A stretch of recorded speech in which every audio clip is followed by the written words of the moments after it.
Todavía no se ve. Ahora sí, ahora sí. Ya. Vamos a iniciar. Tienen 20 minutos, por favor, programen su exposición y 10 de preguntas. ¿Ya? Okay. 10 de preguntas van a ser las preguntas que van a participar tus compañeros y las preguntas que van a hacer los profesores. ¿Ok? Ya, puedes empezar. Ok, estoy teniendo unos problemas de conexión, así que cualquier cosa se corta, otro compañero va a compartir también. Ya, vamos a iniciar. Yo soy el compañero Aníbal Soto y en esta ocasión somos el grupo 5, nos toca presentar el tema del seminario número 5 que lleva como título Uso de los prebióticos y probióticos en la alimentación. Aquí están los integrantes. Y bueno, para iniciar, primero tenemos que hablar sobre el impacto actual de los prebióticos y probióticos. Primero, comenzando con ¿qué es la microbiota? La microbiota lo comprendemos como un ecosistema complejo y diverso de microorganismos que residen en nuestro tracto digestivo, siendo esta única de la persona. ¿Por qué? Porque dos personas no van a tener la misma microbiota. Además de que varía por diversos factores, incluyéndose la alimentación, la edad, la genética o el uso de medicamentos. Esta microbiota es fundamental para nuestra salud, ya que va a intervenir en diversas funciones, que he mencionado aquí algunas. Primero, la digestión y metabolismo, ya que permite la producción de ácidos grasos de cadena corta, que van a estar muy relacionados al metabolismo energético y la nutrición de los enterocitos. Luego, respecto a la síntesis de vitaminas, algunas vitaminas, por mencionar la vitamina K y algunas del complejo B. También como barrera inmunológica, ya que permite mantener esta barrera activa y preparada. Y respecto al sistema nervioso, por medio del eje microbiota intestino-cerebro, que permite regular nuestro estado de ánimo, interviniendo en momentos como el estrés o la ansiedad. Esta microbiota es muy fundamental, ¿por qué? Debido al apartado de su composición, ya que este ecosistema puede afectar la susceptibilidad que nosotros tenemos a desarrollar patologías. Y es ahí donde entran los principales protagonistas del día de hoy, que vienen siendo los probióticos y prebióticos, ya que estos permiten modular la composición de la microbiota. Aquí también podemos mencionar cómo se establece como pilar para mejorar las poblaciones microbianas benéficas la intervención dietética. Por ejemplo, podemos mencionar el uso de prebióticos para fortalecer y diversificar esta microbiota o el de los prebióticos para prevenir complicaciones asociadas al uso excesivo de antibióticos. Ahora, respecto al siguiente apartado, es fundamental definir y diferenciar qué es un prebiótico, probiótico o simbiótico. Primero, un prebiótico podemos tomar una definición de la ISAP, que es una Asociación Internacional sobre Prebióticos y Probióticos, que es un sustrato no viable utilizado selectivamente por microorganismos del huésped para conferir beneficios en pro de la salud. En pocas palabras, podemos entenderlo como el nutriente o el alimento de microbios beneficiosos, que se diferencia de la fibra dietética. ¿Y por qué? Porque el metabolismo de estos prebióticos está sesgado a beneficiar variedades microbianas provechosas, cosa que no hace la fibra dietética, ya que la fibra dietética sí beneficia, pero no distingue si es un microorganismo provechoso o no. Algunos de los más conocidos y establecidos que ya han pasado por un proceso riguroso de ver si son seguros por la FDA y la EFSA vienen siendo los FOS, o también llamados fructooligosacáridos, como la cebolla, el ajo, el plátano y las alcachofas, los galacto-oligosacáridos, también llamado GOS, que están en la leche materna, legumbres, raíces, frutos secos, y la inulina, que podemos mencionar la inulina de chicoria, el ajo o el espárrago. Ahora, a diferencia de ello, el probiótico es un microorganismo que va a conferir beneficios para la salud de huésped y que siempre y cuando sea administrado en condiciones adecuadas. De preferencia, se busca que este probiótico sea de origen humano, que sea seguro y sobre todo que esté libre de vectores que puedan ocasionar toxicidad o patogenicidad en nosotros, ¿no? Los seres humanos. Estos van a emplear los anteriormente mencionados prebióticos o sustratos para ejecutar directamente los beneficios en la salud. Los tipos, o más bien las especies más mencionadas en varios estudios, vienen siendo los Lactobacillus y también las Bifidobacterium, siendo estos provenientes, o más bien que ingresan a nuestro organismo por la ingesta de alimentos fermentados, los más conocidos, los lácteos, ¿no? Y ahora, a diferencia de ello, el simbiótico es como una fusión de estos. ¿Por qué? porque combina tanto el prebiótico como el probiótico para actuar sinérgicamente, ya que contiene componentes prebióticos que van a favorecer selectivamente a estos probióticos, actuando o teniendo un efecto mucho más potente que cuando estos son administrados individualmente, y que también permiten que estos probióticos puedan sobrevivir a las condiciones fisiológicas de nuestro organismo, como puede ser de oxigenación, de pH y de temperatura. Ahora, para mencionar los mecanismos de acción, que son unos breves, porque más adelante se van a mencionar más de manera detallada, tienen rol respecto a la inmunidad, ya que van a inducir el desarrollo de linfocitos T-reguladores, ya que permiten y que van a permitir el equilibrio del sistema inmune, y también regulando expresivamente la expresión de TLR o receptores de tipo TOL, que van a reducir el ingreso de factores de necrosis tumoral alfa y también la vía de señalización del factor nuclear kappa tipo beta. Ahora, también tienen un rol respecto a la producción de ácidos grasos de cadena corta. Estos, al interactuar con la proteína acoplada de tipo G, GPR43, van a permitir aumentar la saciedad. ¿Por medio de qué? A través de secretar polipéptidos Y y también GLP-1, que es el polipéptido similar al glucagón.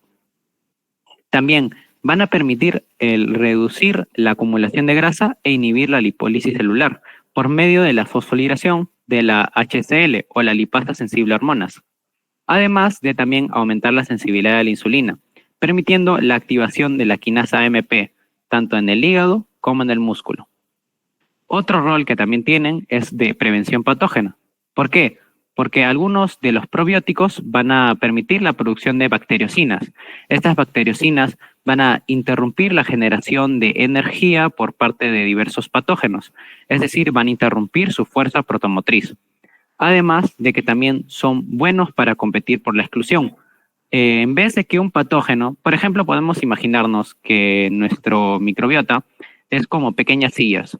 En vez de que un patógeno se siente en esa silla, el probiótico se va a sentar en ella y el patógeno, pues por consecuente, no va a poder adherirse a nuestra pared intestinal, ¿no? Y eso sería lo que corresponde a mi parte. Va a continuar mi compañero. Buenas tardes, profesora, compañeros. Soy Yuri Armas Vega. Bueno, siguiendo con la exposición, voy a mencionar un poco sobre la microbiota intestinal, de que ya lo vino mencionando ya mi compañero. Pues en esta parte, pues podemos mencionar de que el microbiota intestinal, pues va a ser un ecosistema, pues, de muchos microorganismos, ¿no? Y va a ser muy diverso y va a ser muy dinámico también. Y su composición, pues, va a variar de persona a persona, ¿no? Y va a cambiar a lo largo de la vida también de la misma persona. Y pues básicamente también mencionar de que hay un eje que se llama eje microbiota intestino-cerebro, de que básicamente va a explicar cómo es que existe una comunicación constante entre lo que es el intestino y el cerebro, ¿no? Hay la primera vía, pues la nerviosa, que se va a dar mediante el nervio vago. Otro que va a ser una vía inmunitaria, porque la microbiota va a ser muy esencial en modular lo que es el sistema inmune. Otra es una vía metabólica, ya que las bacterias van a producir lo que son neurotransmisores y metabolismo y metabolitos que van a influir en lo que es en el cerebro, ¿no? Otro podría mencionar lo que es en el tracto gastrointestinal, ya que la distribución de estos microorganismos a lo largo del sistema digestivo va a variar.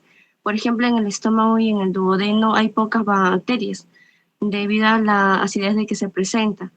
Pero en el caso del colon, pues vamos a encontrar una mayor cantidad y diversidad también. En el caso, mencionar también en estructuras linfoides e inmunidad. Por ejemplo, en las placas de Peyer en los folículos linfoides, van a ser estructuras muy importantes porque van a ayudar a regular lo que es la respuesta inmunitaria del intestino. Y la microbiota pues va a colaborar con estas estructuras para poder mantener un equilibrio y evitar así infecciones o inflamaciones, ¿no? Y también, pues, mencionar sobre la disbiosis, ¿no? Pues básicamente, como dice ahí, pues va a ser un desequilibrio o alteración que se va a dar en la flora intestinal, ¿no? Y puede deberse a varios factores y también dar lugar a muchos síntomas, ¿no? Como ahí se pueden ver. Siguiente, por favor. Mencionar un poco sobre las principales comunidades bacterianas, ¿no? Bueno, principalmente lo saqué según el proyecto de microbioma humano del 2012. Bueno, son cuatro principales filos bacterianos. En primer lugar encontramos lo que es el Firmicutes, que es el grupo más abundante y va a comprender géneros como la Faecalibacterium, Ruminococcus y Clostridium. Y básicamente estas bacterias se van a encargar de fermentar lo que son los carbohidratos no digeribles y producir lo que son ácidos grasos de cadena corta, ¿no? Otros son los bacteroidetes, como los bacteroides y Prevotella, que se van a especializar en lo que es en degradar la fibra y polisacáridos más complejos, ¿no? Otro, en menor proporción, encontramos a lo que son los actinobacteria, que va a encontrarse lo que son los géneros Bifidobacterium, que son muy importantes, y van a ayudar a producir lo que son vitaminas del complejo B y de vitamina K. Además, también fortalecen lo que es la barrera intestinal. Y por último, las protobacterias, ¿no? Como la Escherichia o Enterobacter, que van a participar en lo que es el metabolismo del nitrógeno y del azufre. Siguiente, por favor. Vamos a hablar un poco sobre la evidencia científica actual, tanto de los prebióticos como de los probióticos. Empezando con los prebióticos, sus beneficios comprobados en la salud digestiva. Bueno, los probióticos van a funcionar como el alimento de las bacterias, ¿no? Buenas que se van a encontrar en el intestino. Como ya dijo mi compañera al inicio, los principales la Bifidobacterium y Lactobacillus. Y cuando estas bacterias básicamente fermentan a los prebióticos, van a producir lo que son los ácidos grasos de cadena corta, como el butirato, propionato y acetato. Y básicamente estos compuestos van a nutrir lo que son las células del colon, van a fortalecer también la mucosa intestinal y van a ayudar a mantener lo que es un tránsito intestinal adecuado, reduciendo así lo que es el estreñimiento, ¿no? Y también contribuyendo a equilibrar lo que es la microbiota y también ello. Bueno, también puse lo que es evidencia clínica, pero por el tiempo lo voy a pasar, ¿no? Pero cada uno de los beneficios pues va a tener su evidencia de que ya ha sido demostrado. Siguiente, por favor.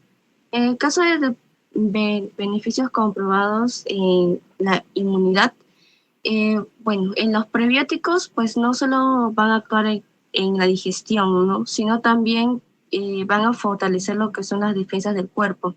Al aumentar lo que son las bacterias beneficiosas, pues se va a estimular lo que es la producción de inmunoglobulina sano o IgA, que van a proteger lo que es la mucosa intestinal, ¿no? Frente a los agentes externos.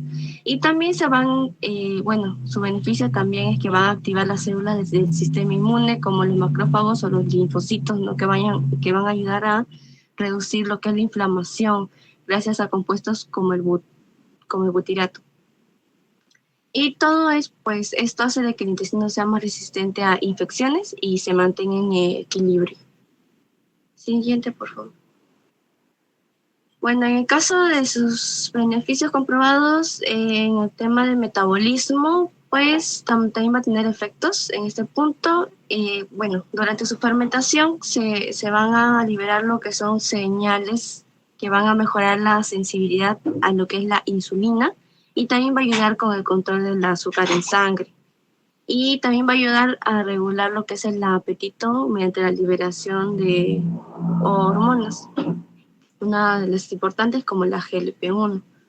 Y también estudios han demostrado de que los prebióticos pues pueden reducir lo que son los niveles de colesterol, ¿no? Y de triglicéridos, por lo que se puede considerar un gran apoyo nutricional, ¿no? Frente a estos, al síndrome metabólico y la obesidad. Siguiente, por favor. En el caso de los beneficios comprobados de los prebióticos, bueno, siguiente. sus beneficios en la salud digestiva, bueno, van a ayudar a lo que es restaurar el equilibrio de la microbiota, de igual forma también especialmente después del uso de antibióticos, y también previenen lo que es la diarrea asociado a estos antibióticos, ¿no? Cepas muy importantes como los lactobacillus, los Saccharomyces, bueno, van a ser ejemplos conocidos, ¿no? Aparte, los probióticos también van a ser muy buenos, ya que van a fortalecer lo que es la barrera intestinal, mejorar síntomas como el dolor o la distensión abdominal, y también van a competir con lo que son bacterias dañinas, evitando que se adhieran al intestino, ¿no? Siguiente, por favor. En el caso de sus beneficios en la inmunidad, pues también, al igual que los probióticos, pues van a estimular lo que es la producción de la IgA, de la inmunoglobulina A, y de citoquinas antiinflamatorias, y van a activar también lo que son los linfocitos T reguladores, que van a ayudar a controlar lo que es la inflamación. Y pues esto hace que las personas que consumen los probióticos van a presentar menos episodios de infecciones respiratorias leves, ¿no? Y en algunos casos, pues, una mejor respuesta a las vacunas, ¿no? Siguiente, por favor. Y por último, sus beneficios en el metabolismo, ¿no? Bueno, en cuanto a esto, pues ciertas cepas de probióticos han demostrado lo que es mejorar la sensibilidad a la insulina y la reducción a la inflamación metabólica. Por ejemplo, el Lactobacillus gasseri y Bifidobacterium breve pueden pueden disminuir lo que es la grasa corporal y ayudar a lo que es controlar el colesterol y los triglicéridos, ¿no? Y aunque los efectos, bueno, no son tan drásticos, por así decirlo, sí son consistentes en estudios, ¿no? Y apoyan su uso como complemento en el control del sistema metabólico y en la obesidad. Eso sería todo por mi parte. Ya. Ahora voy a dar paso a hablar sobre las limitaciones, controversias y riesgos de estos. Bueno, sí, gracias. Ya. Empezando con las limitaciones. La primera es la variabilidad entre lotes. Un punto a aclarar acá es que a partir de ahora voy a nombrar algunos estudios que voy a estar citando posteriormente en los documentos que se le brindarán a los docentes, ¿no? Pero bueno, empezando con la variabilidad entre lotes. Esta es una de las principales limitaciones de los productos probióticos y prebióticos. Aunque tengan el mismo nombre o etiqueta, pequeñas diferencias en ya sea la temperatura, el oxígeno o tiempo de fermentación pueden alterar la cantidad y viabilidad de las bacterias.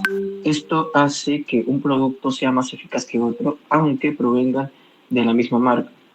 Acá voy a citar un estudio que se realizó en el 2022 de Martin Lawson, que es un microbiólogo de nutrición y salud intestinal de la Universidad Técnica de Dinamarca. Acá yo que la cantidad real de bacterias vivas puede diferir hasta 100 veces dentro de un mismo lote, afectando su desempeño gastrointestinal, esto dependiendo de los factores ya nombrados. Este hallazgo evidencia la falta de control de calidad que impide reproducir resultados científicos de manera concreta, ¿no? Ahora, siguiendo con la inexactitud del etiquetado. Esto también es otra limitación en este ámbito. Lo que figura en la etiqueta, ya sean las cepas, las dosis o números de microorganismos, no siempre va a coincidir con el contenido real. Esto va a provocar pérdida de eficacia y posibles riesgos, si hay cepas no identificadas o no viables. Esto se puede fundamentar tras una investigación que se hizo en el 2025, en ese mismo año, donde se analizó probióticos de venta libre y halló que un tercio presentaban errores de etiquetado, algunos incluso con genes de resistencia antimicrobiana, que esto también es un tema que voy a tocar un poco más adelante. El investigador acá, que fue Patty, es un doctor en biología molecular, concluyó que esto demostraba una falta de control estandarizado y resalta la urgencia de validación independiente antes de la venta del público. Y como tercera limitación está la falta de regulación uniforme. Cada país clasifica estos productos de forma diferente, como alimentos, suplementos o fármacos. lo que va a generar desigualdad en la calidad y el control sanitario. A pesar de que las recomendaciones del Códex Alimentarios se han promulgado, muchas empresas no siguen buenas prácticas de fabricación. Una revisión de Morovit en el año 2024 analizó más de 150 probióticos y confirmó que no existe coherencia internacional en la identificación genética y en los requisitos clínicos. Ya. Siguiente, por favor. Y ahora con las controversias. La primera controversia es sobre la publicidad versus evidencia.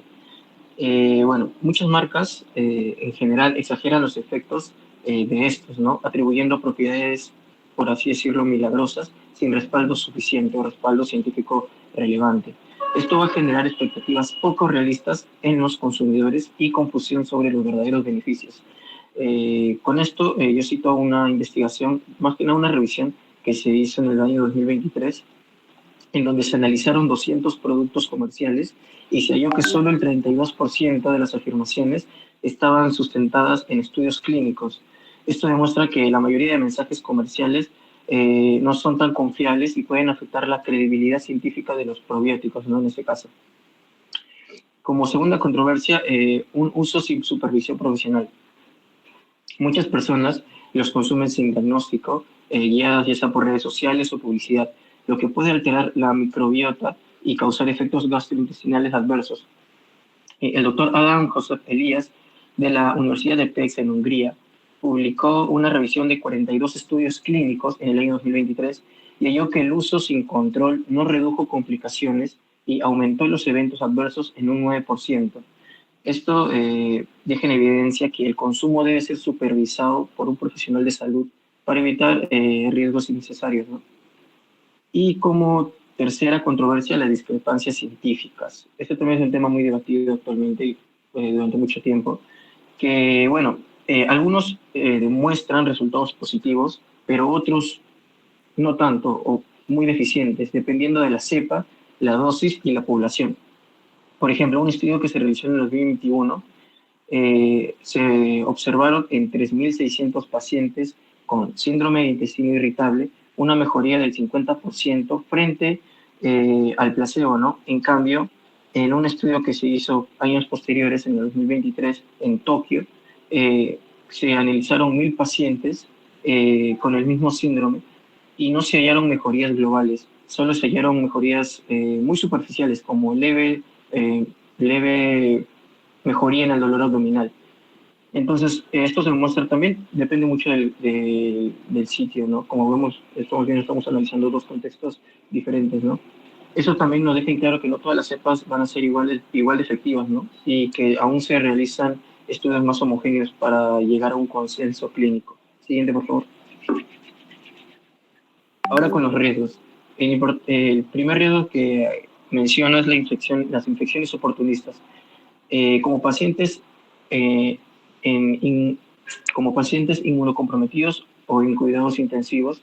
En estos casos, las bacterias normalmente van a vulnerarlos con infecciones debido a que estos pacientes, al obtener, en estos casos las bacterias normalmente benéficas pueden volverse patógenas, en estos casos ya mencionados.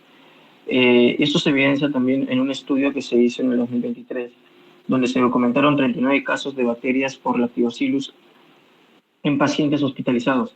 Acá se demostró que las cepas aisladas eran idénticas a los del suplemento consumido. Por eso, el uso de estos debe ser también siempre supervisado con personas con bajas defensas, ¿no? Como segundo riesgo, la contaminación y genes resistentes. La presencia de genes de resistencia a antibióticos, o también denominados ARCs. Esto ocurre cuando los productos se fabrican sin controles microbiológicos adecuados. En un estudio que se realizó en el 2024, analizaron 85 productos comerciales y hallaron que el 28% contenía genes de resistencia, sobre todo frente a macrólidos y tetraciclinas. Esto resultó una alerta sobre la necesidad de monitorear la calidad microbiológica para prevenir la propagación de resistencias bacterianas. Y por último, la pérdida de viabilidad. que se produce cuando los productos no se conservan correctamente. Factores como ya había mencionado, la temperatura, la humedad, etcétera, afectan la supervivencia de las bacterias vivas, reduciendo su eficacia. En el 2022 se realizó un estudio donde se evaluaron 26 productos probióticos disponibles en Europa y se encontró que más del 40% presentaban una pérdida significativa de viabilidad antes de su fecha de caducidad, principalmente por fallas de almacenamiento y transporte. Y la siguiente, por favor. Ahora con aplicaciones prácticas en la alimentación. Siguiente. Empezando con la Jóvenes, incorporación en la dieta diaria. A ver, un par de minutos, pero ya pasamos el tiempo. Ya, siguiente, por favor. Ya, algo rápido de alimentos fermentados, que bueno, ya su definición, ¿no? Que son productos elaborados con ayuda de microorganismos específicos, como levaduras y bacterias lácticas. Estos productos fortalecen la barrera intestinal y estimulan el sistema inmune y aportan vitaminas y enzimas digestivas que mejoran la absorción de nutrientes. Además, contribuyen a regular enfermedades crónicas y potenciar las características sensoriales de los alimentos. Algunas fuentes dietéticas importantes, conocidas como el yogur, que son ricos en lactobacillus, el kéfir, con levaduras y bacterias que equilibran la flora intestinal, el miso, derivado de la soya fermentada, y el kimchi, que es elaborado con vegetales fermentados. Todos ellos nutren las bacterias beneficiosas y mejoran la digestión. Ahora con las fibras probióticas. Básicamente hay énfasis en que son fibras especiales que no se digieren en el intestino delgado, sino que llegan al colon, donde sirven de alimento para bacterias como los lactobacillus ya mencionados, ¿no? Importante que no toda fibra es prebiótica, solo aquellas que son fermentables y beneficiosas para la salud, como los fructooligosacáridos y la inulina, que modulan la microbiota y refuerzan la mucosa intestinal. Algunos de ejemplos claros de estos podrían ser, como por ejemplo los alimentos que conocemos, ¿no? El ajo, la cebolla, los espárragos y un alimento muy peculiar que es la chicoria, ¿no? Y ya. Bien, ahora de forma rápida voy a explicar los avances, atrás por favor, los avances en el uso y en el etiquetado de probióticos. Siguiente. Bien, a lo largo del tiempo se han ido desarrollando avances sustanciales en torno a los probióticos y esto básicamente se dio para, bueno, destacar la consulta que se hizo en el año 2001 en la FAO, en donde se destacaron los criterios de eficacia para los microorganismos, bueno, las cepas probióticas. Y esto en un marco general, en la que, por ejemplo, se van a destacar las propiedades de una cepa probiótica adecuada. Por ejemplo, una cepa probiótica debe de tener especificidad en la acción, es decir, debe de mencionarse, por ejemplo, si va a generar, va a ser favorecido para a nivel inmunológico, o va a ser anticancerígeno, o va a tener propiedades antioxidantes, o va a presentar, va a ser favorable para la producción de vitaminas, entre otros. Y también debe de tener una capacidad de permanecer viable en el sitio objetivo y ser eficaz. Esto quiere decir que al momento del consumo de este probiótico, este debe ser estable y debe de adherirse a la mucosa intestinal y no se debe desechar, porque a diferencia de los cultivos lácticos, que solamente son para darle las características organolépticas a la leche o al yogur, por ejemplo, estos se van a degradar, se van a digerir y se van a eliminar por completo, pero en cambio un probiótico no se debe de eliminar y se debe de quedar en el organismo. Y también debe de perfeccionarse en las pruebas in vitro. Es decir, cada propiedad que va a tener las cepas va a ser de acuerdo a cada cepa individual. Ya. Siguiente, por favor. Bien, ahora, ¿cómo se va a clasificar estos microorganismos, estas cepas?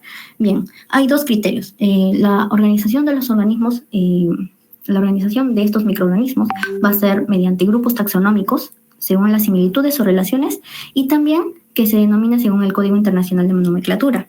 Este código va a evaluar, en realidad, el género, la especie y la cepa específica. Aquí, bueno, básicamente esto nos dice que en el etiquetado debe escribirse de forma el nombre científico. Por ejemplo, en vez de poner Lactobacillus acidophilus, vamos a poner Lactobacillus acidophilus con su código, ¿no? Ya. A nivel internacional existen diferentes tipos de códigos de nomenclatura. Por ejemplo, en los Estados Unidos está el American Type Culture Collection, en Alemania también, que es uno muy utilizado a nivel de Europa, en Suiza, en Reino Unido y en Japón.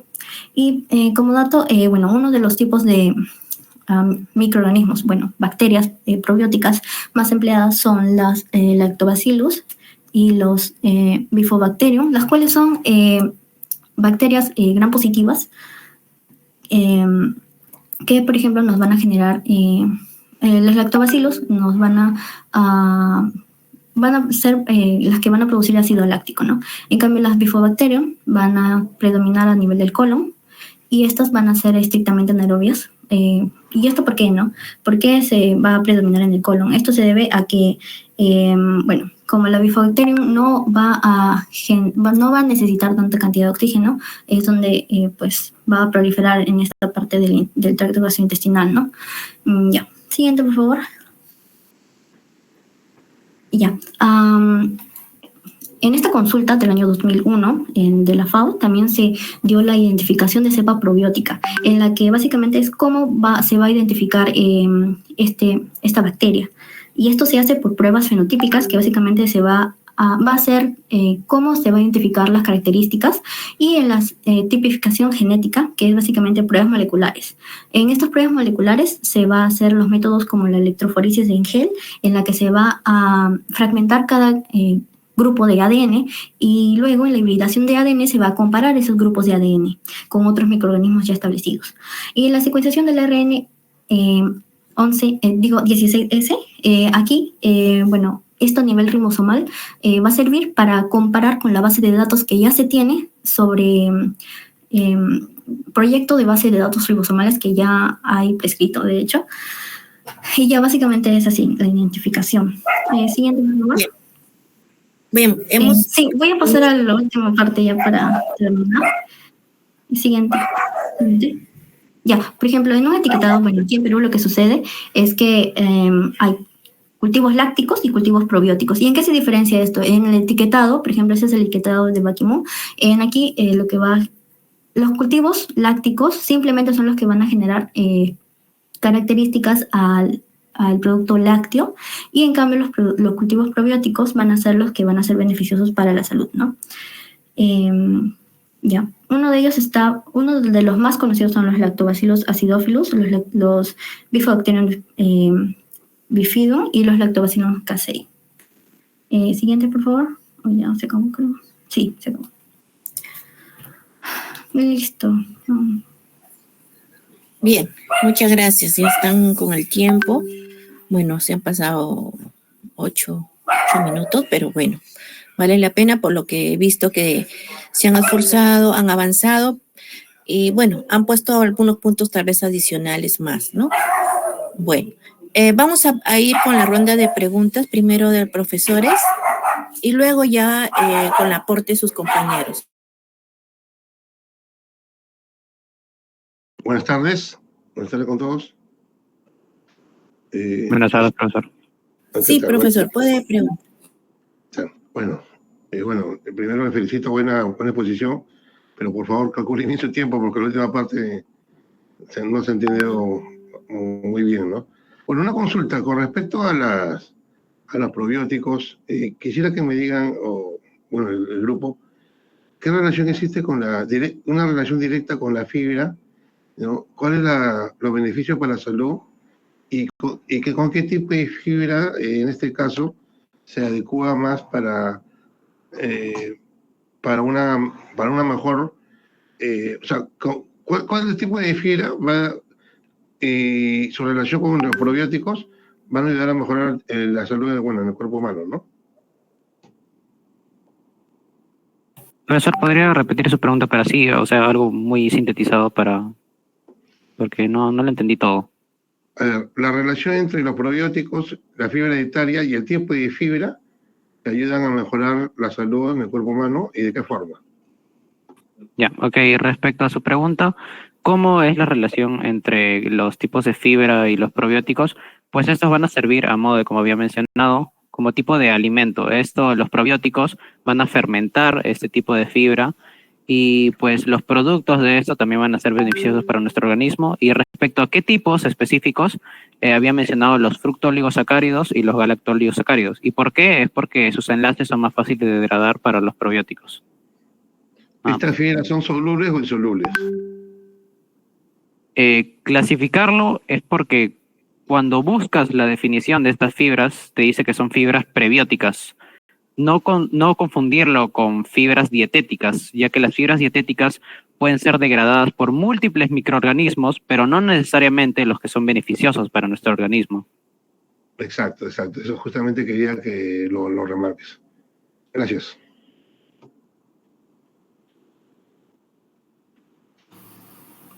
Muy bien, gracias. ¿Alguna pregunta más de los profesores? Sí, buenas tardes, colegas, buenas tardes, alumnos. ¿Me escuchan bien? ¿Aló? ¿Me escuchan bien? Sí, profe, sí. Buenas tardes. Sí se le escucha bien. Ok, ¿qué tal? Ante todo, felicitarle al grupo por su exposición. Mi pregunta es la siguiente. Aparte del yogur, ¿qué otros alimentos industrializados conocen que se consumen en Perú, que se comercializan en Perú, que tengan probióticos, ¿no? Existen productos no lácticos como son el kefir y el... ¿puedes poner? Lo puedo presentar en... ¿Puedes? Sí, pueden mostrarlo. Adelante.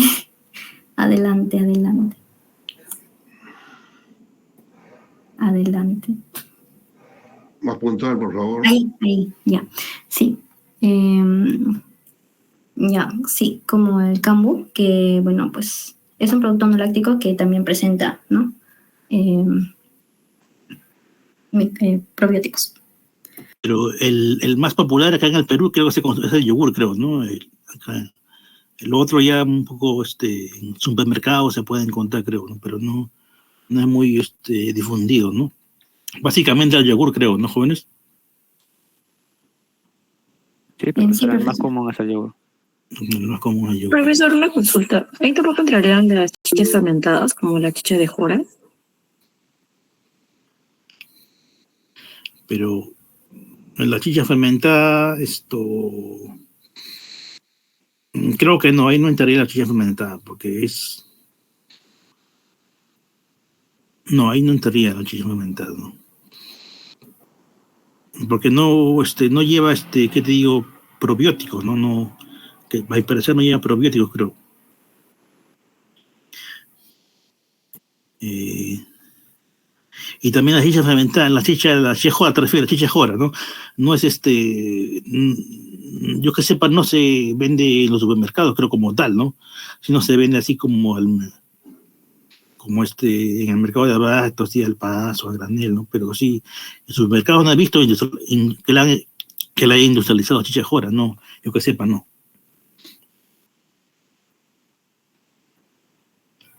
¿Alguno de estos compañeros un comentario? Sí, profesor. Otro producto también es la kombucha. Y pues básicamente estos productos deben de ser hechos en cultivos, a nivel en laboratorio, ¿no? Para que sea considerado probiótico como tal. Sí, yo quisiera que precisar algo de la kombucha. ¿Conocen la kombucha? ¿Ustedes han probado la kombucha? ¿Alguien de ustedes?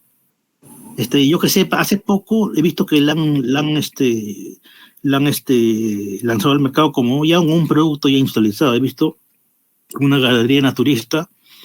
Sabemos que la kombucha es a base de es un hongo, tipo una malagua, que tú la compras, la echas en un recipiente, le agregas té, y de vez en cuando le vas cambiando el agua, ¿no? Con un poco de azúcar, y ese hongo va a degradar un poco, se va a alimentar el té y va a liberar un poco de alcohol, etanol y un poco de otros compuestos. Y esa agua se toma como bebida, ¿no? Y es bien beneficiosa, ¿no? Tengo un dato que una persona que sufría de migraña toda su vida, tomando kombucha se curó, ¿no? Es una alga que es creo que en el río de la India, creo. Pero ya la han traído acá, ya buen tiempo está acá en el Perú, se encuentra en los centros naturistas, venden ya como una botella. Ya en bebida lo venden, ¿no? Me ha hecho acordar. Después hay otra bebida también que es el tibico también. tibico también, pues es otra especie, creo que es hongo también, pues ya otra especie de microorganismo también que se separa una bebida fermentada, ¿no? Por citar alguno, ¿no? Bueno, ese era mi comentario, jóvenes. Una consulta, Gracias. profesora, para el grupo. ¿Cómo están? Primeramente, felicitar a los expositores. Muy interesante, ¿no? Lo que han investigado. Y justamente con lo investigado, quiero hacer una pregunta puntual. ¿Qué sería, según ustedes, más recomendable? ¿Tomar solo prebióticos o ambos? Y con respecto a la costumbre, a los hábitos de nuestra población, ¿los podríamos consumir?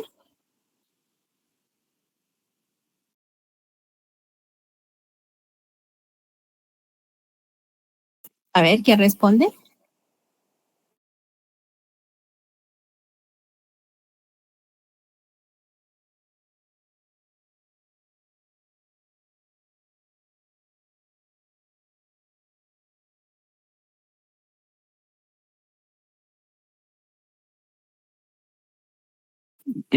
Respecto a la primera pregunta de si es más recomendado consumirlos de manera independiente, o sea, solo prebióticos o solo probióticos, o consumir los simbióticos, que son una combinación de ambos, yo creo, y por lo que he revisado también la literatura, es más recomendable consumir ambos, es decir, los simbióticos, ya que, pues, como estos contienen prebióticos que van a beneficiar a los propios probióticos que están en el producto, pues va a permitir un actuar más potente que tal vez si nosotros consumimos solo prebióticos, pero no tenemos una buena población de probióticos en nuestro organismo, no va a ser tanto el efecto, o tal vez viceversa, ¿no?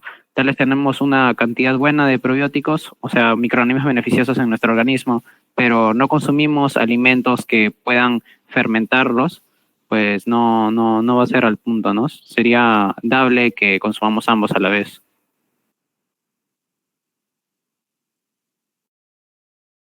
Muy bien, gracias. Gracias, profesores. Ya estamos con el tiempo. Les agradecemos su participación a los profesores, a los estudiantes. Tal vez para terminar con esta parte, vamos a dejar la participación de los artículos para la siguiente presentación del grupo jueves, ¿ya? Pueden participar ahí ambos grupos. Ahora pasamos a la presentación del día jueves, por favor, de su tema.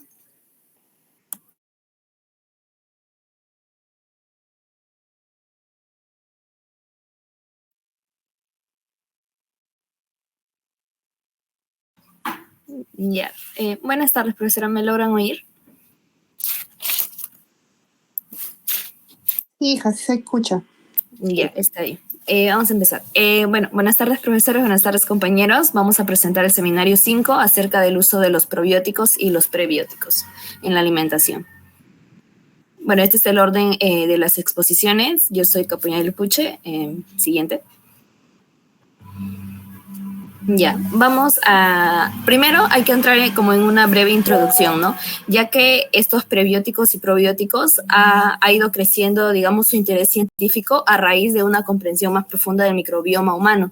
Pero para eso hay que entender primero qué es el microbioma y no, digamos, igualarlo con la microbiota, ya que son dos cosas muy distintas. El microbioma humano se va a referir más que todo a la comunidad de microorganismos que van a estar junto con los genes y sus metabolitos y su entorno, a diferencia de la microbiota, que va a ser solo microorganismos vivos que van a estar en un lugar en específico. Entonces, la microbiota llegaría a ser parte del microbioma humano. Una vez teniendo en cuenta, digamos, cuáles sus diferencias, se logra identificar, digamos, la relación entre estos desequilibrios en la microbiota, ya que podría traer enfermedades crónicas como el síndrome del intestino irritable, la obesidad o la diabetes tipo 2. Gracias a esto se empieza el estudio de los probióticos y los prebióticos, ya que los probióticos van a ser estos microorganismos vivos que van a influenciar a que haya una mejor salud intestinal, y los prebióticos que van a ser unas fibras no digeribles que van a ser los alimentos de los probióticos. Para ponerlo de manera más fácil, vamos a hacer, digamos, una similitud con una planta. En este caso, nuestra planta sería nuestro probiótico y una forma de alimentarlo sería el abono. Entonces, ese abono sería el prebiótico, ¿no? Para poder entenderlo de manera más fácil. Entonces, con esto nació la prevención a enfermedades, ya que en nutrición estos probióticos y prebióticos lo consideran una herramienta terapéutica complementaria, ya que va a influir también a una respuesta inmunológica. En diversos estudios se encontraron más que todo el Bifidobacterium y Lactobacillus para, digamos, la mejora de los síntomas del síndrome del intestino irritable, y que también estos, digamos, ayudan a una estabilidad de la microbiota fecal. Entonces, se respalda más que todo de que el uso de estos probióticos y prebióticos van a prevenir y a manejar los trastornos digestivos funcionales, ¿no? Siguiente, por favor. Siguiente.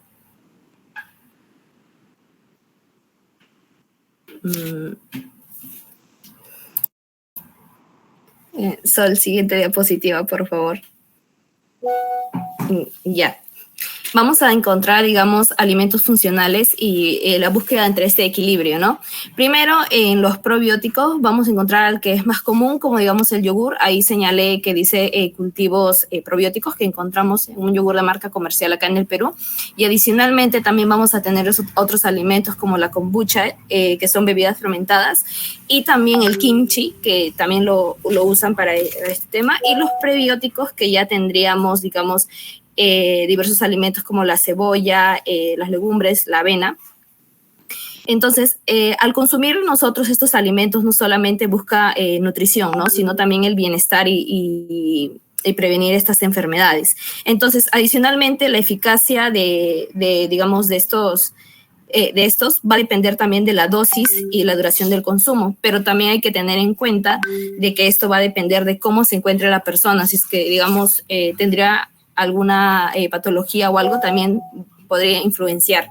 Entonces, vamos a tener en cuenta de que la modulación del microbioma mediante los prebióticos y probióticos van a tener implicaciones más allá del sistema digestivo, sino que también va a influenciar a la parte inmunológica y prevenir infecciones, ¿no? Entonces, hay que tener en cuenta también que fomentar su consumo tendría que estar de manera regulada también para no, digamos, influenciar a enfermedades gastrointestinales o metabólicas, ¿no? Bueno, esta es una pequeña introducción al tema. Vamos a seguir con mis compañeros.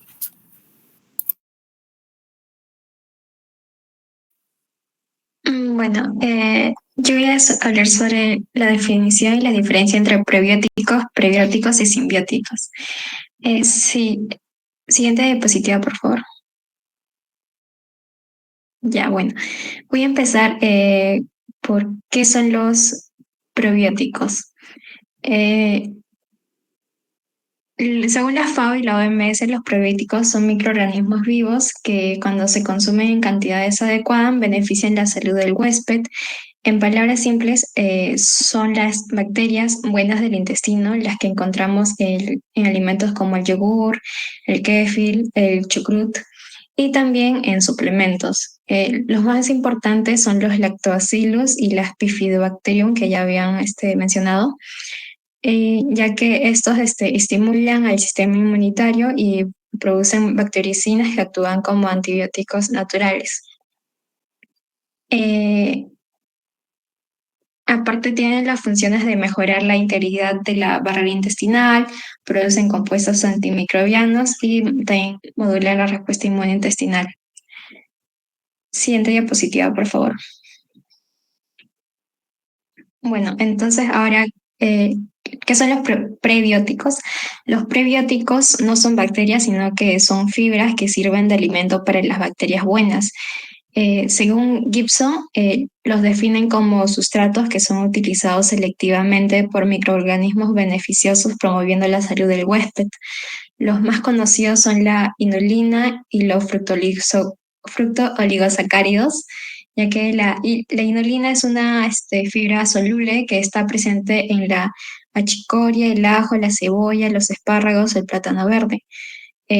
Como los prebióticos no lo digerimos, llegan al colon intacto y allí las bacterias la fermentan, así produciendo los butiratos que fortalece la mucosa intestinal y evita el crecimiento del patógeno. Es ahí donde se crean los ácidos grasos de cadena corta. En resumen, los prebióticos son el alimento que las bacterias buenas necesitan para vivir y multiplicarse. Siguiente diapositiva, por favor. Bueno, entonces, ¿qué son los simbióticos? Los simbióticos combinan en un solo producto los probióticos y los prebióticos, así creando un efecto sinérgico, o sea, es decir, que ambos se potencian, ¿no?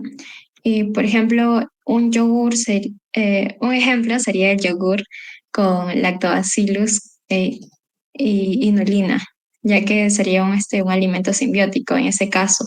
El probiótico, perdón, aporta las bacterias vivas y el prebiótico les da el alimento necesario para sobrevivir y actuar mejor dentro del intestino.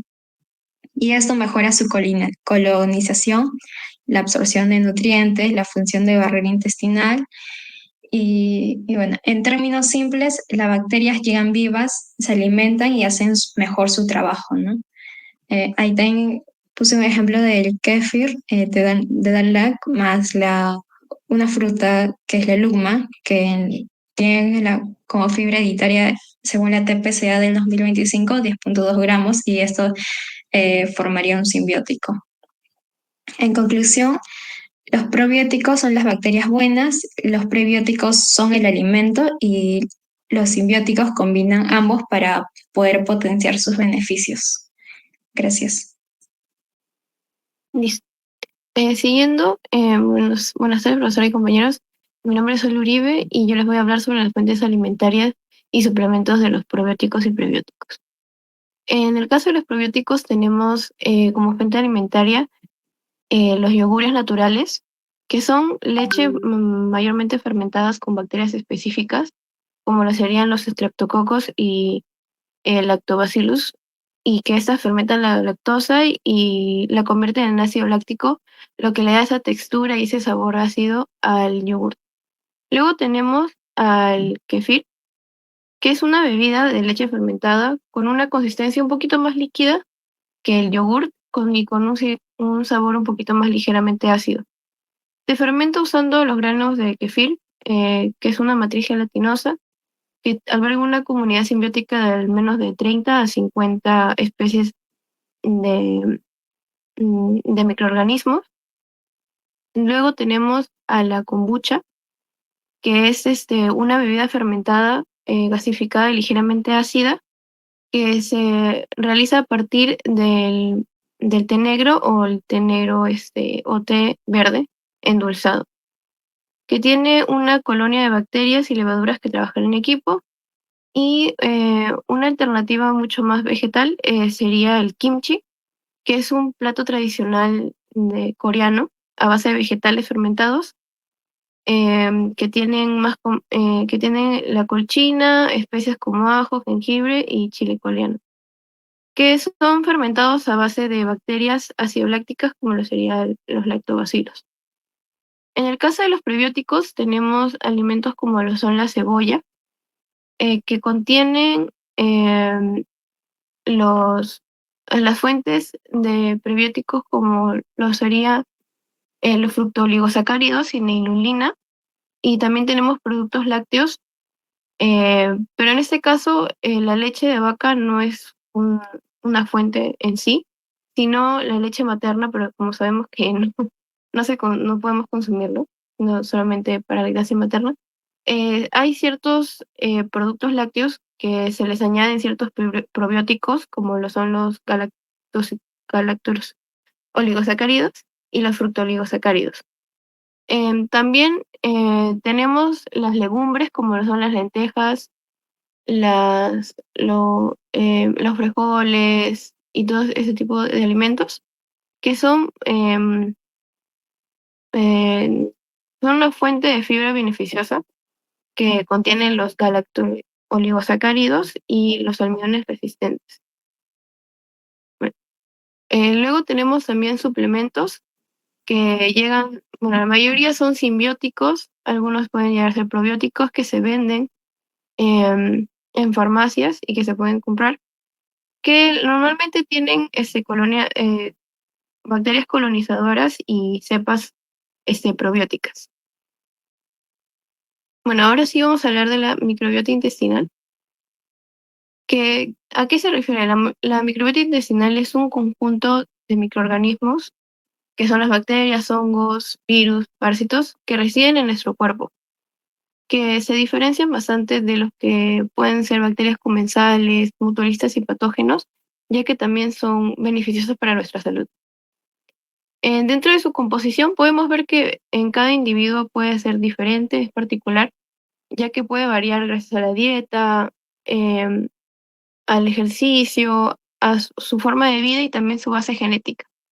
Pero podemos resaltar que al menos en la mayoría de las personas se pueden encontrar dos filos de bacterias que serían los bacteroidetes y los firmicutes. Y al menos en la microbiota intestinal del adulto tenemos de entre 500 a 1000 especies de microorganismos. El rol en la salud que cumplen es la microbiota intestinal. Sería más que todo en la función de barrera y protección, que compite contra los microorganismos dañinos, impidiendo que establezcan y causen infecciones en nuestro cuerpo. También como que entrena a nuestro sistema inmune para que pueda reconocer cuáles son las bacterias patógenas y cuáles son las que no nos podrían hacer daño. Luego tenemos las funciones metabólicas y nutricionales, ya que, como habían mencionado anteriormente, hay ciertos alimentos o ciertas porciones de los alimentos que no se pueden metabolizar dentro de nuestro cuerpo, y en el colon estas bacterias pueden metabolizarlas. Y también es muy importante, ya que puede sintetizar las vitaminas K y las vitaminas B, que son importantes para nuestro cuerpo, y también cumplen la función de neuromodulación, ya que pueden sintetizar y modular producción de neurotransmisores, y también influencian en el comportamiento y en el estado de ánimo. Y por último tenemos con factores que alteran la microbiota, que es la mala gestión del estrés, sedentarismo, hábitos tóxicos como consumos de tabaco y alcohol, que pueden modificar la microbiota, trastornos del sistema digestivo inmunológico y también enfermedades inflamatorias. Los tratamientos con antibióticos, ya que no solamente atacan a los patógenos, sino también pueden atacar nuestra microbiota, los malos hábitos de alimentación y una predisposición genética. Eso sería todo por mi parte.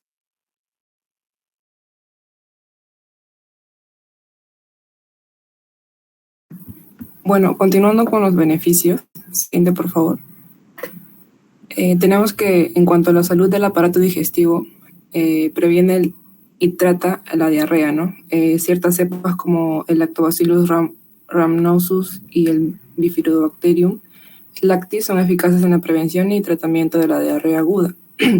También hay evidencia de que inhiben el crecimiento y la adhesión de enteropatógenos, así como en el caso de la diarrea por antibióticos son esenciales para restablecer la microflora y a niveles normales, ¿no?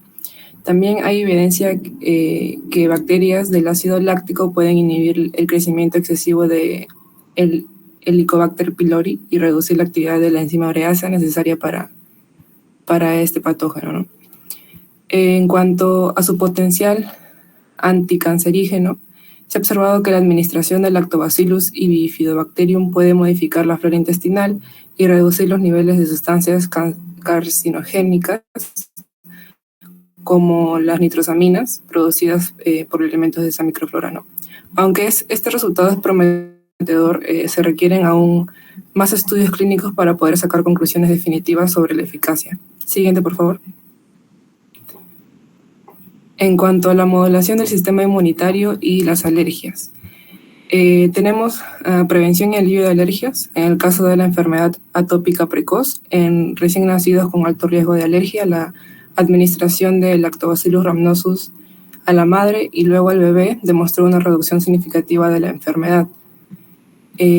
También tiene el beneficio del alivio de dermatitis atópica. En bebés alérgicos a la leche de vaca, la ingestión de cepas alivia la dermatitis debido a que revierten la mayor permeabilidad intestinal, potencian las respuestas de las inmunoglobulinas A y favorecen la producción de citoquinas antiinflamatorias.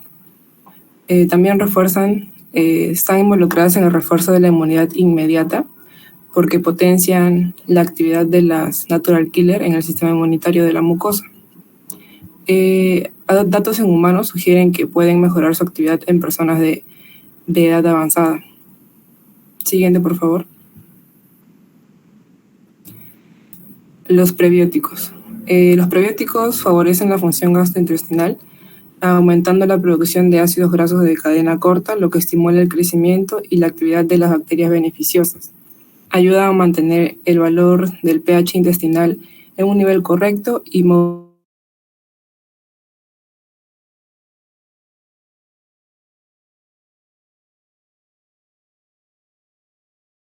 la producción. La influencia en el metabolismo hepático y los lípidos.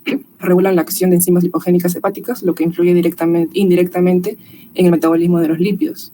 Estudios en humanos demostraron que el consumo diario de 12 gramos de inulina, un prebiótico, redujo los niveles de lipoproteínas VLDL en sangre, disminuyendo los triglicéridos en un 27% y el colesterol en un 5%. En la respuesta inmunológica, aumentan el recuento de linfocitos y o leucocitos en los tejidos linfoides asociados al intestino y aumentan la secreción de inmunoglobulinas A, estimulando así la función fagocítica de los macrófagos. En cuanto a los genes, la producción de ácidos grasos de cadena corta se identifica como un modulador de la acetilación de las histonas a nivel celular, lo que facilita el acceso de factores de transcripción a numerosos genes, influyendo en la expresión génica. Siguiente, por favor. Limitaciones y controversias. Siguiente. En cuanto a la regulación de la calidad y la seguridad, muchos productos disponibles en el mercado no contienen la cantidad viable de microorganismos declarada en la etiqueta al momento de que lo consumimos, ¿no? Esta viabilidad depende de la cepa, o sea, del tipo de cepa, del empaque y de las condiciones de almacenamiento. La FDA y otras entidades insisten en que los estudios de probióticos y prebióticos deben seguir el protocolo de un medicamento. ¿Para qué? Para poder demostrar la eficacia, la bioequivalencia, que es la comparación con un estándar, la seguridad y las vías de administración específicas para garantizar así resultados clínicos que sean confiables. Aunque generalmente son seguros y son clasificados como generally recognized as safe, pueden causar problemas en poblaciones vulnerables, como en personas inmunodeprimidas o con compromiso grave de la barrera intestinal. Pueden provocar bacteremia o efectos secundarios como la hinchazón, gases o molestias gastrointestinales. Siguiente, por favor. Imprevisibilidad de la respuesta individual. Como ya lo han mencionado anteriormente, la microbiota de cada persona es única, no es como nuestra huella digital.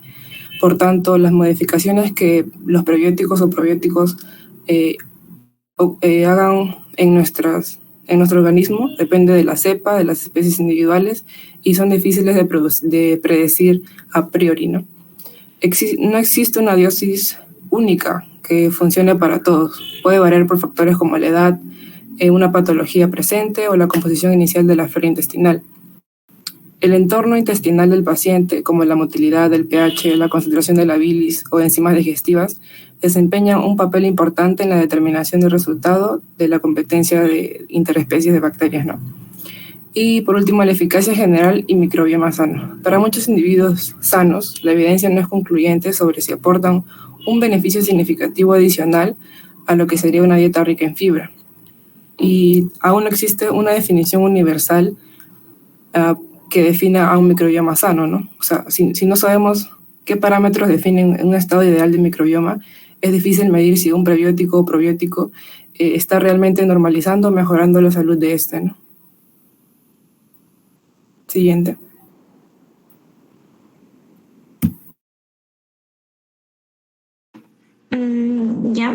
Buenas tardes. Mi nombre es Mania Castillo. Les voy a explicar acerca con qué alimentos podemos incorporar a la dieta diaria los prebióticos, probióticos. Por ejemplo, en alimentos fermentados, estos alimentos fermentados en sí son productos que se obtienen gracias a la acción a la acción controlada de microorganismos, como por ejemplo las bacterias como Lactobacillus, las cuales estas son como que son sustancias beneficiosas. Por ejemplo, como mi compañera explicó, algunos beneficios que puede traer es que mejora la salud intestinal, ya que son fuentes naturales de probióticos, las cuales estos van a restablecer lo que es el equilibrio de la microbiota. Tenemos, fortalecen el sistema inmunológico, ya que estimula la producción de inmunoglobulinas y así pues nuestro cuerpo va a responder de mejor manera ante las infecciones, mejora la digestión y absorbe también la absorción de los nutrientes. Lo podemos encontrar, por ejemplo, en fuentes como el queso, el kéfir, que ya lo mencionamos anteriormente, también el kimchi y también el pan de masa madre. Siguiente, por favor. Bueno, y las fibras prebióticas en sí, esto lo podemos explicar como que dentro de nuestro intestino en sí hay varias miles hasta de bacterias buenas, las cuales ellas cuidan nuestra salud. Así que las fibras prebióticas en sí son alimentos que nutren a estas bacterias beneficiosas para que crezcan, para que sigan creciendo fuerte o por así decirlo.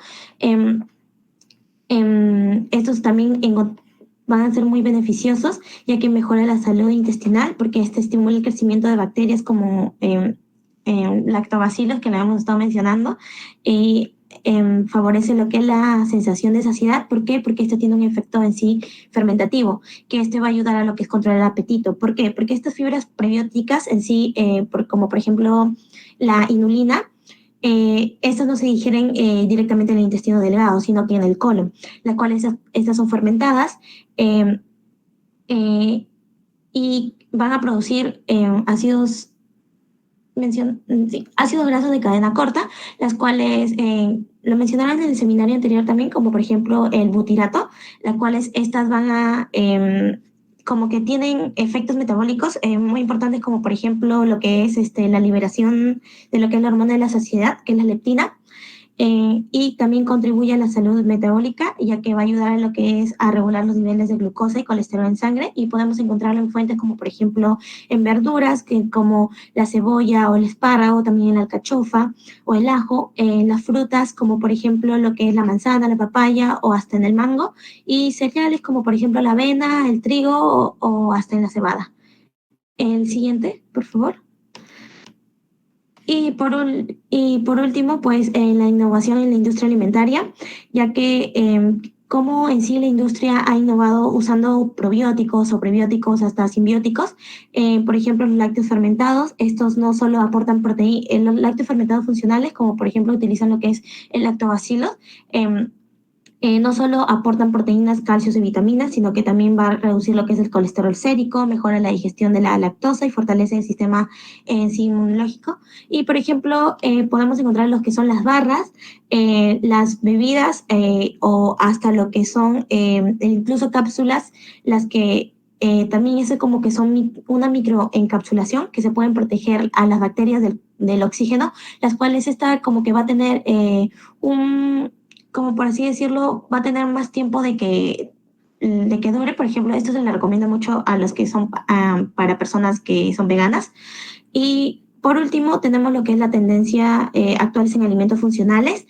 Por ejemplo, en los últimos años pues se han observado las tendencias, por ejemplo, la personalización nutricional, que es en sí el desarrollo de alimentos adaptados al microbioma de cada persona, ya que cada persona tiene en sí una microbiota intestinal distinta. Y, por ejemplo, la biotecnología avanzada, la cual aquí hablamos más que todo en nuevas tecnologías para proteger y conservar las bacterias. Y, por último, lo que es la sostenibilidad, la cual es decir, aprovechar los recursos naturales en sí de manera inteligente y sin desperdicio, en lugar de, por así utilizar como que ingredientes artificiales, por así decirlo. Bueno, eso sería todo. Muchas gracias.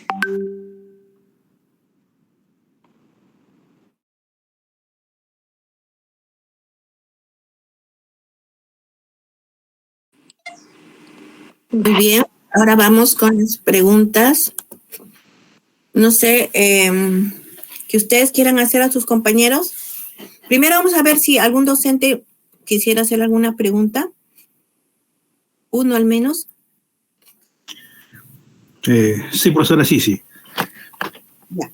Esa es una pregunta. Si bien es cierto, ante todo, felicitaciones por la exposición, estuvo muy amena. Mi pregunta es la siguiente. ¿Qué tipo de medicamentos, estoy un poco la microbiota, ¿no? La microbiota benéfica del tracto intestinal, del sistema digestivo, ¿no? ¿Qué tipo de medicamentos? Ahí lo mencionaron, me parece, en una diapositiva.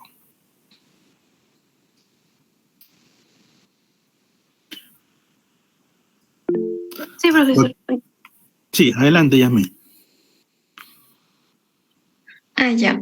Bueno, los medicamentos que más dañan son los antibióticos, ya que su función es eliminar las bacterias y no solamente eliminan a las bacterias malas, por así decirlo, sino que también a las buenas también, y así altera la microbiota intestinal.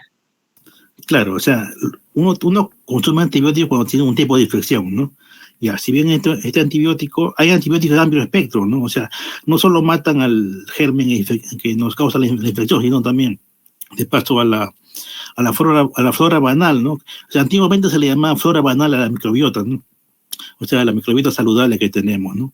Y también en general los antibióticos, pero también existe un antiinflamatorio que es bien conocido, ¿no? ¿Recuerdan? Que también podría entrar en ese grupo, que es un antiinflamatorio, el clásico ibuprofeno, ¿no?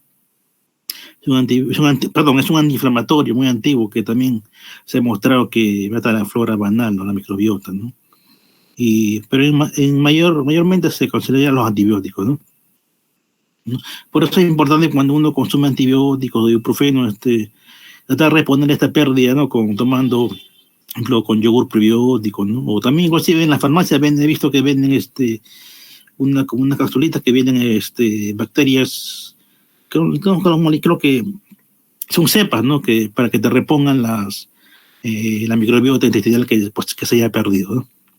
La más común es la enterogermina. ¿Sí? La más enterogermina. Digo, la más común es la enterogermina que se da cuando la persona, digamos, está, digamos, con diarrea o algo así, claro, se le va a consumir esas bacterias. Sí. Enterogermina creo que se llama, sí. Ajá. Hay varios productos, ¿no? Depende de la especialidad farmacéutica, ¿no? Muy bien, alumnos, ya. Esa era mi pregunta, mi aporte, ¿no? Gracias, profesor. Ahora vamos a empezar con las preguntas de los grupos de investigación, de los grupos sobre lo que han podido abordar sobre el tema. El grupo 1 del miércoles, o a ver, voluntarios, ya, muy bien. Máximo, creo. ¿Quién levantó la mano? Máximo. Sí, ¿De qué nosotros grupo somos era? el grupo 1 del jueves. Ya. Bien, encontramos un artículo que nos señalaba el efecto de los probióticos y prebióticos frente al placebo sobre resultados psicológicos en pacientes con trastorno depresivo mayor. Es de la revista Clinical Nutrition, publicado en 2019. Y bueno, ¿qué nos dice esto? Así en resumidas, demostraba que la combinación específica de probióticos, que es, en este caso se menciona el Lactobacillus helveticus R0052 y el Bifidobacterium longum, en el periodo que se dio este ensayo clínico, que fueron 8 semanas en 110 personas con ese trastorno. Aclarar que el trastorno depresivo mayor está en una fase de leve a moderado en este ensayo clínico. Demostraron una mejoría bastante notable en